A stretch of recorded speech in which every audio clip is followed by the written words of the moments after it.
그런데 성경의 순서가 참 놀라운 것 같아요. 왜?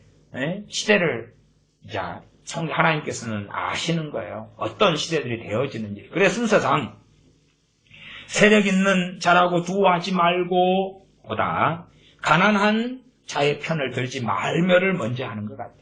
항상 사람들의 다수는 가난한 사람들을 선하다고 생각하는 이 언더도그마에 빠져왔어요. 그 역사거든요. 그리고 그게 완전히 불이 붙어버린 게 이제 노동자에 의한 공산주의 혁명. 너희들은 선하고 너희들이 약자야. 너희들은 선하고 깨끗해. 너희들이 바로 정의야. 광화문 폭동도 마찬가지 아니에요. 너희들이 정의야.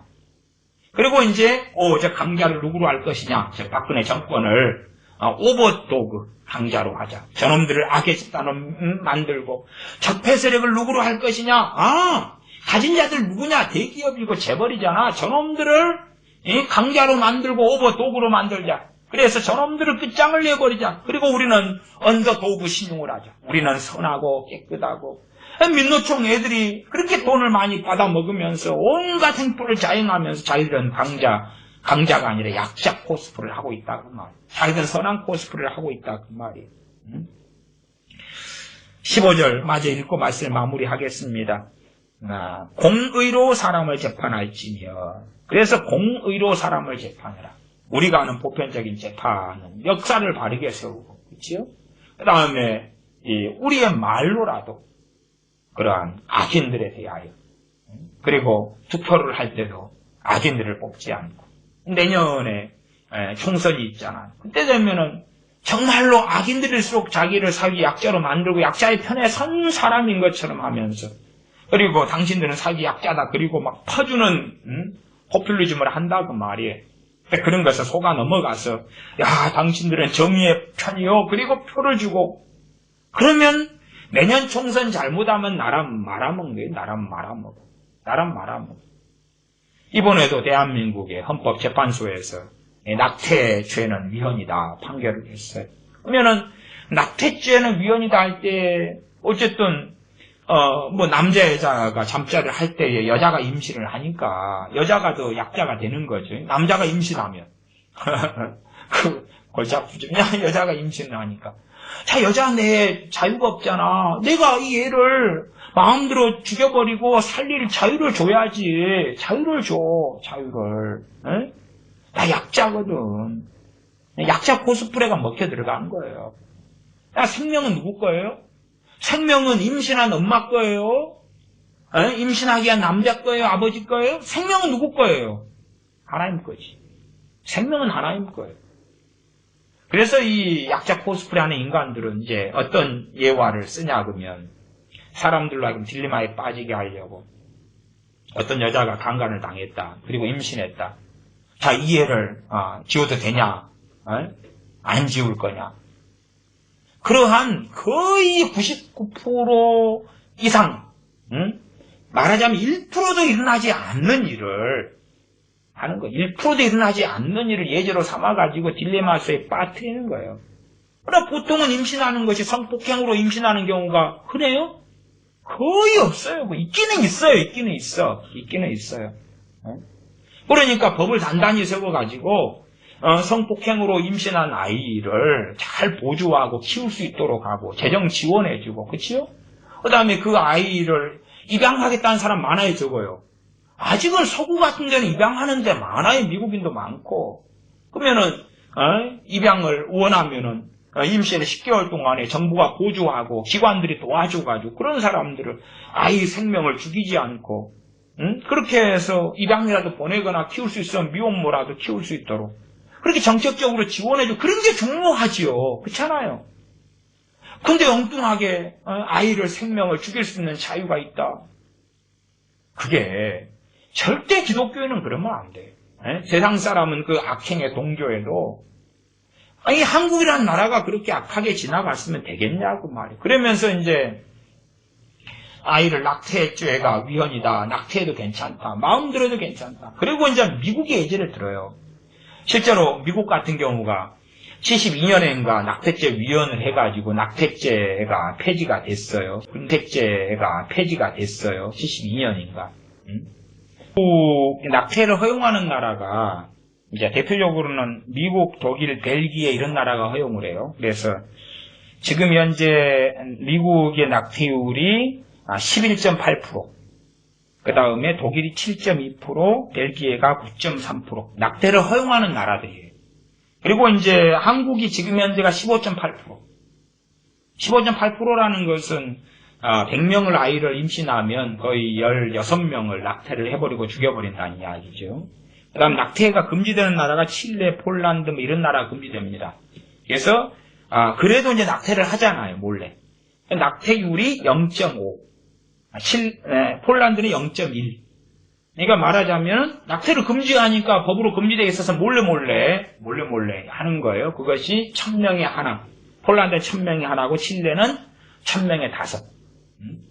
한국은 지금 낙태가 이제 허용됐는데 지금 낙태 금지로 살았잖아요. 갖고 인쇄 허용으로 들어갔고 법안 개정을 해라. 그리고 헌법재판소에서 명령을 했는데 지금 현재 낙태율이 금지된 상태에서 15.8%예요. 금지된 상태에서 15.8%. 이게 전 세계 압도적인 거의 1위에 가까운 나라예요. 한국이. 이게 금지든 허용이든 간에 그냥 낙태시키는 것을 너무나 좋아해요.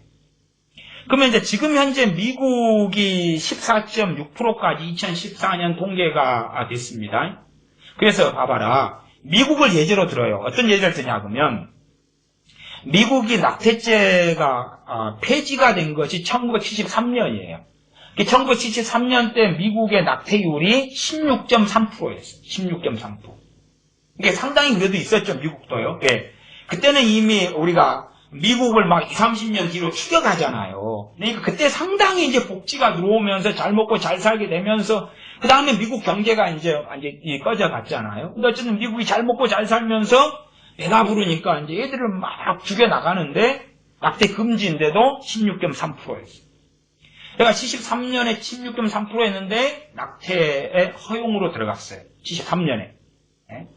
그래가지고 지금 2014년으로 오니까 이제 16.3%가 14.6%가 됐다. 그렇기 때문에 낙태죄를 허용한다 해도 그 낙태율은 미국은 떨어진다. 떨어진 것처럼 한국도 떨어질 거다 그래요. 근데 미국이 이렇게 떨어질 때까지가 몇 년이 걸렸냐 그러면 지금 73년부터 83, 93, 2003, 2013 해가지고 40년 걸렸어요. 40년 걸렸어요. 이게 미국이 낙태를 허용한 다음에 이 16.3이 1980년에는요 29.3까지 올라갔어요. 29.3 계속 올라갔어요. 29.3 그래가지고 이제 1980년 29.3으로 올라가서 피임 기술도 많이 나오고 그런 거 있잖아요. 그냥 정보도 많이 생기고 그러면서 이제 떨어지긴 했는데 지금 한 90년 됐을 때 90년에가 요게 24%. 그러니까 낙태죄를 금지했을 때 16.3%는 3%보다도 20년이 지나도 훨씬 높아요. 16.3에서 20%가 넘어요. 그러니까 막 20년이 흘러도 올라가가지고 꼭대기 찍고 29점 찍고 내려오는데도 아직도 24% 이렇다고 말이에요. 그래가지고 16.3으로 조금씩 올라갔다 내려갔다 그래가지고 좀 내려가가지고 16.3까지 좀 대강 맞춰졌을 때가 한 2011년 정도? 그 정도. 그리고 이제 2014년 들어와서 14.6%. 그러면 2014.6%다 그러면은 이제 14.6% 내려갔는데 그래가 지금 14년에 미국이 14.6%고 8년 정도의 자료가 11.8%다 그 말이에요. 좀 더 떨어졌죠. 근데 한국은 지금 현재 15.8%라. 그러면 이제 얼마나 올라갈까요? 몇십 년 동안 기다려야지 낙태율이 이 15.8%보다 내려갈까요? 미국은 40년 걸렸는데 어마어마한 아이를 죽이는데 약자기 때문에 죽이는 거죠. 약자기 때문에. 그럼 강자는 누구예요? 강자는 엄마고 약자는 태아지요. 강자의 태아의 생명과 엄마의 생명에서 태아의 생명은 아무것도 아니라는 거죠. 약자기 때문에. 말하자면 그래서 이 9절, 19장 이 15절에는 세력 있는 자가 누구예요? 여자지. 응? 태아하고 엄마를 치우면 세력 있는 자를 두려워하는 거죠. 아이는 자기 발언권이 없잖아요. 나 살려주세요. 임신 5주인데 말할 수도 없고, 임신 10주인데 나 살려주세요. 말할 수도 없거든요. 그러니까 발언권 있는 여자들이 이기고 승리하는 거죠.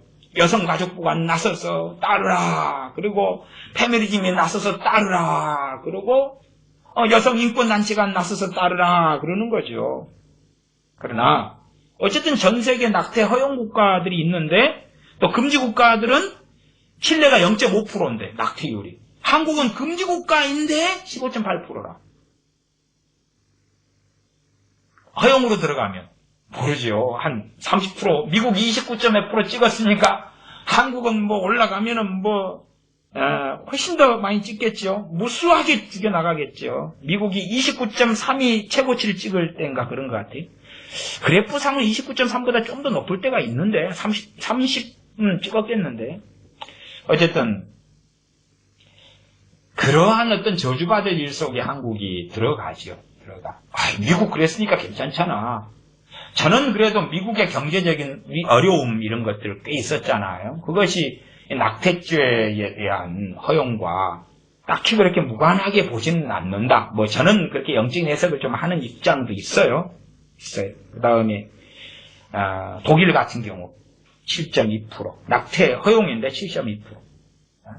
우리는 반대인데 15.8%, 허용인데 7.2%.